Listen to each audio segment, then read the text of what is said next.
Good morning, everybody. Mike Vacchi, PrincetonTrader.com, here for NTMarkets.com with your Tuesday morning pre-market webcast.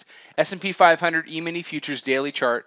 What we saw yesterday was a lot of what we talked about in the webcast yesterday morning. We saw some bullish follow-through, and we had laid out the area of the 50-day exponential moving average, which at the time, was up around 78, 77.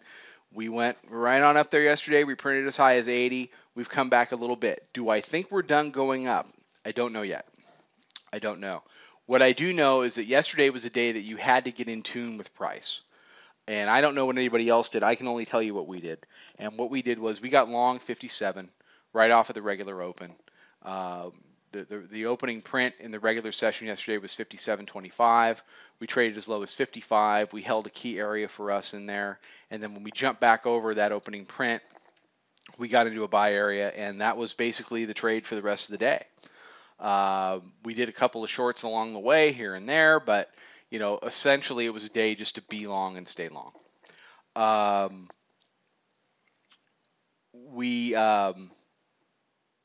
With respect to the 50-day exponential moving average,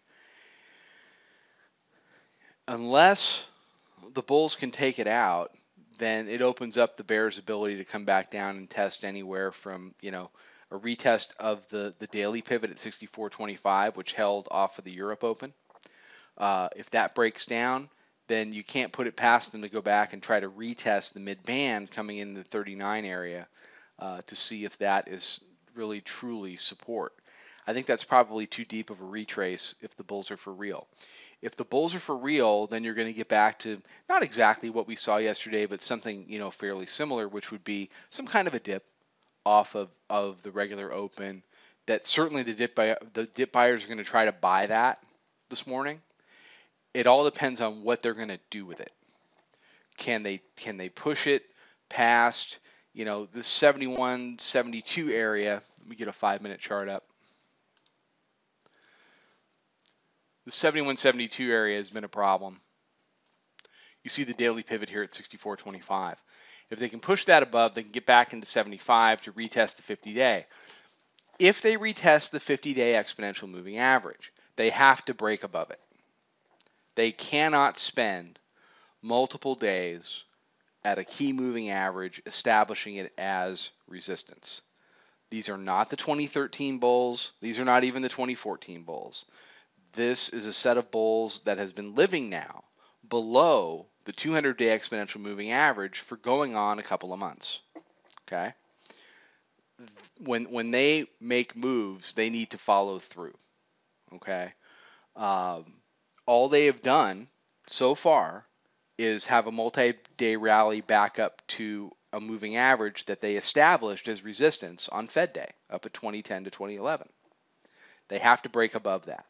If they can break above that, then you start to look at areas like the upper band, which comes in, at that point around 2000.